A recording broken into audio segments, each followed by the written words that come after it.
Jim Lovell and myself have spent the day before Christmas up here doing experiments, taking pictures, and firing our spacecraft engines to maneuver around. What we'll do now is follow the trail that we've been following all day and take you on through to a lunar sunset.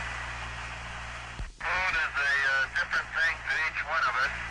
I think that each one carries his own impressions of what he's seen today.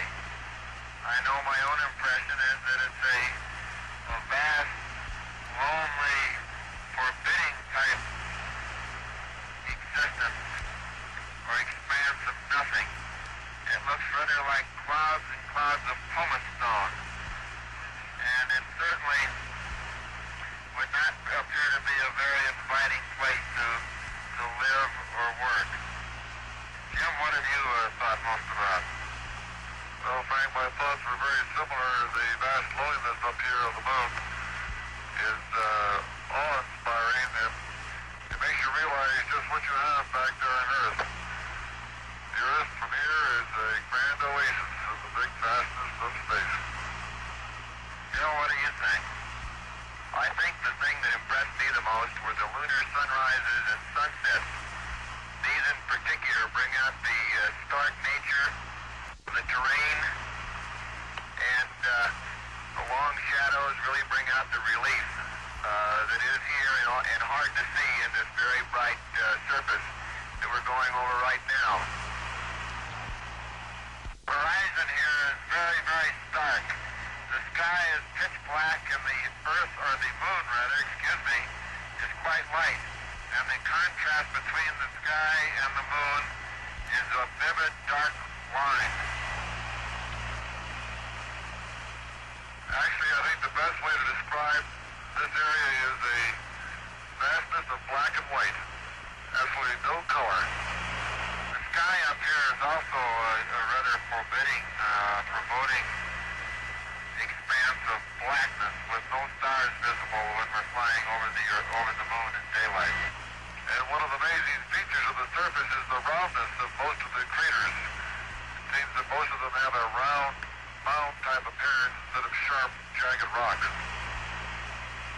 Only the very newest features have any sharp definition to them, and eventually they get eroded down by the constant bombardment of small meteorites. We are now approaching lunar sunrise, and for all the people back on Earth, the crew of Apollo 8 has a message that we would like to send to you. In the beginning, God created the heaven and the earth, and the earth was without form and void, and darkness was upon the face of the deep. And the Spirit of God moved upon the face of the waters. And God said, "Let there be light." And there was light. And God saw the light, that it was good. And God divided the light from the darkness. And God called the light day, and the darkness he called night. And the evening and the morning were the first day. And God said, "Let there be a firmament in the midst of the waters. Let it divide the waters from the waters." And God made the firmament, and divided the waters which were under the firmament from the waters which were above the firmament. And it was so. And God called the firmament heaven, and the evening and the morning were the second day. God said, "Let the waters under the heaven be gathered together into one place, and let the dry land appear." And it was so. And God called the dry land earth, and the gathering together of the waters called he seas. And God saw that it was good. And from the crew of Apollo 8, we close with good night, good luck, a Merry Christmas, and God bless all of you on the good earth. I think I must have the feeling that the travelers in the old sailing ships used to have. We've gone on a very long voyage away from home, and now we're headed back. And I have that feeling of being proud of the trip, but still happy to be going back home and back to our home port. So until then, I guess the Apollo 8 crew signing off, and we'll see you back on the good Earth very soon. I have every confidence that with the tremendous performance of the equipment and the people, as it's been demonstrated to date, that we will in fact succeed in attaining the objectives that were set for us, a manned lunar landing within this decade. Now came the flight to test the separation, rendezvous, and docking capability of the Apollo capsule and the lunar module. On the morning of March 3rd, 1969, all systems were go for Apollo 9. 5, 4, 3, 2, 1, 0. All engines running. Commit. Liftoff. We have liftoff. It is now clearing the top of the pad, and here is a roar!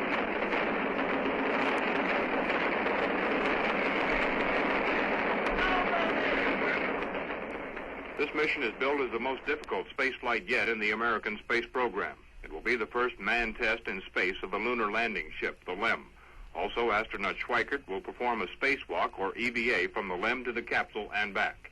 It's 10 days in space for American spacemen. Roger, it's out there, and we're turned around and proceeding with the station keeping and docking.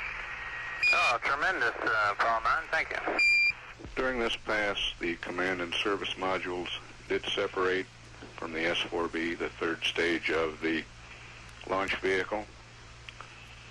The spacecraft has turned around, and the crew is now inspecting the lunar module, which is still inside the spacecraft LEM adapter attached to the S-4B. They'll continue this station keeping for another 10-12 minutes. Docking scheduled just about 3 hours over the Goldstone station. And Apollo 9, Houston, we've got you through the redstone, standing by. Roger, Houston, we're about 25 feet now on the closing course. All right, Houston, we're hard dock. Roger, Apollo 9, understand hard dock. Good show. Reported hard dock at 3:02:08. Apollo 9, this is Houston, you are go for ejection. Houston, Apollo 9. Go, Apollo 9, this is Houston. Okay, Houston, you're coming in very late, but be advised we've had a successful ejection, and we're presently separating very slowly from the S-4B. We've got them in sight out all the windows. Oh, sounds beautiful. Here comes drop. Third coming is the spider. Okay, all depressed, and everything's looking good. Okay, spider, gum drop. The hatch is open. No sweat. You must have Schweickart. Proceed up source. Hey, your camera on there, CMP? It's ready. Okay. Proceeding on out. Now, boy, what a view. Why don't you say hello to the camera or something? Hi there, camera. Oh, this is Baja, California. Oh, very pretty. Good things are still falling out up there. What are you doing, throwing everything overboard? Oops, there goes a nut. Okay, what are you talking about, me again? Okay, pull in. 3, 2, 1, undock. Okay, you're free. I'm free? Right. A nice looking machine. So is yours. Spider, gum drop. I can see your jets firing just as clear as a bell. Just lights up the whole sky. Hey, Dave, we're at 49 miles and we can still see you. Hey, that's pretty good. Okay, we're at 98.5 miles and 10 feet per second. That's pretty good. Spider, gum drop. Go ahead, gum drop. I've got 67 miles and 112 feet per second. Okay, we have 67 miles and 107 feet per second. How about that? Terrific, and you're 5 feet per second off. You're going to have to shape that up. Well, let me take some more marks and I'll get it squared away. All righty. Okay, I have it about 370 feet. Okay, looks closer than that. Get done with it, though? How does that sports car handle, Jim? Pretty nice. Now you're coming in. There you go. I think you got a handle on it now. Okay. Let's get it lined up. Okay, why don't you do it? I can't tell where it is. We're free now. Good show, Spider. Well, it's a very nice docking. That wasn't a docking, that was a high test. Okay, Houston, we're locked up. Well, it sounds like you passed it 2010, Jim. That sounded real beautiful. Good show. Hey, since we didn't get the launch on the right day, is Chris there? That's affirmative. Okay, we've got a message for him. Okay, he's on the loop. Okay. Happy birthday to you.